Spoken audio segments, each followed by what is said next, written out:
ಕರ್ನಾಟಕ ರಾಜಕೀಯದ ಅತ್ಯಂತ ಪ್ರಭಾವಿ ನಾಯಕರಲ್ಲಿ ಒಬ್ಬರಾದ ಡಿಕೆ ಶಿವಕುಮಾರ್ ಇದೀಗ ರಾಜ್ಯದ ಮುಖ್ಯಮಂತ್ರಿಯಾಗಿ ಅಧಿಕಾರ ಸ್ವೀಕರಿಸುವ ಹಂತಕ್ಕೆ ತಲುಪಿದ್ದಾರೆ. 4 ದಶಕಗಳ ರಾಜಕೀಯ ಪಯಣ, ಅನೇಕ ಸವಾಲುಗಳು, ಪಕ್ಷ ಸಂಘಟನೆ ಮತ್ತು ಆಡಳಿತಾತ್ಮಕ ಅನುಭವದ ಬಳಿಕ ಡಿಕೆ ಶಿವಕುಮಾರ್ ರಾಜ್ಯದ ಅತ್ಯುನ್ನತ ಹುದ್ದೆ ಅಲಂಕರಿಸಲು ಸಜ್ಜಾಗಿದ್ದಾರೆ.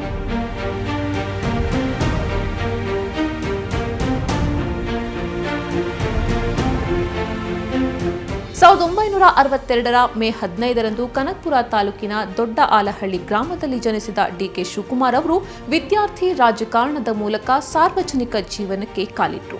ಎನ್ಎಸ್ಯುಐ ಮತ್ತು ಯುವ ಕಾಂಗ್ರೆಸ್ ಮೂಲಕ ಬೆಳೆದ ಅವರು ಯುವ ವಯಸ್ಸಿನಲ್ಲಿಯೇ ನಾಯಕತ್ವದ ಸಾಮರ್ಥ್ಯವನ್ನ ಪ್ರದರ್ಶಿಸಿದರು.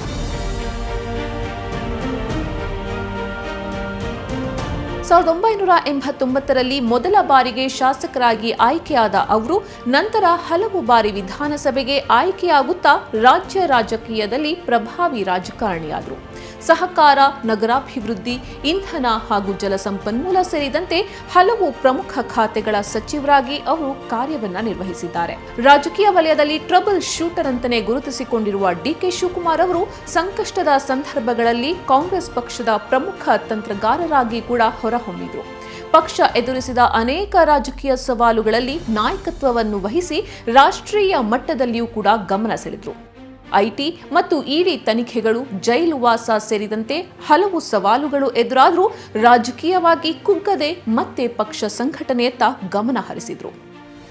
2020ರಲ್ಲಿ ಕೆಪಿಸಿಸಿ ಅಧ್ಯಕ್ಷರಾಗಿ ನೇಮಕಗೊಂಡ ಬಳಿಕ ಕಾಂಗ್ರೆಸ್ ಪಕ್ಷವನ್ನ ರಾಜ್ಯಾದ್ಯಂತ ಪುನರ್ ಸಂಘಟಿಸಿದರು. ಮೇಕೆದಾಟು ಪಾದಯಾತ್ರೆ, ಭಾರತ ಜೋಡೋ ಯಾತ್ರೆ ಸೇರಿದಂತೆ ಹಲವು ಕಾರ್ಯಕ್ರಮಗಳ ಮೂಲಕ ಪಕ್ಷಕ್ಕೆ ಹೊಸ ಚೈತನ್ಯವನ್ನ ತುಂಬಿದರು. 2023ರ ವಿಧಾನಸಭಾ ಚುನಾವಣೆಯಲ್ಲಿ ಕಾಂಗ್ರೆಸ್ ಪಕ್ಷ 136 ಸ್ಥಾನಗಳ ಭರ್ಜರಿ ಗೆಲುವು ಸಾಧಿಸುವಲ್ಲಿ ಅವರ ಸಂಘಟನಾ ಶಕ್ತಿ ಮಹತ್ವದ ಪಾತ್ರವನ್ನು ವಹಿಸಿತು. ಬಳಿಕ ಉಪಮುಖ್ಯಮಂತ್ರಿಯಾಗಿ ಹಾಗೂ ಜಲಸಂಪನ್ಮೂಲ, ಬೆಂಗಳೂರು ನಗರಾಭಿವೃದ್ಧಿ ಸಚಿವರಾಗಿ ಜವಾಬ್ದಾರಿಯನ್ನು ವಹಿಸಿಕೊಂಡರು.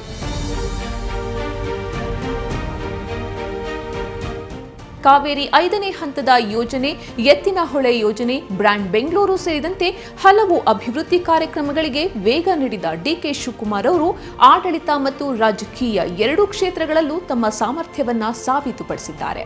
ವಿದ್ಯಾರ್ಥಿ ನಾಯಕನಾಗಿ ಆರಂಭವಾದ ಪಯಣ ರಾಜ್ಯದ ಅತ್ಯುನ್ನತ ಹುದ್ದೆವರೆಗೂ ತಲುಪಿರೋದು ಅವರ ರಾಜಕೀಯ ಜೀವನದ ಹೊಸ ಅಧ್ಯಾಯವಾಗಿದೆ.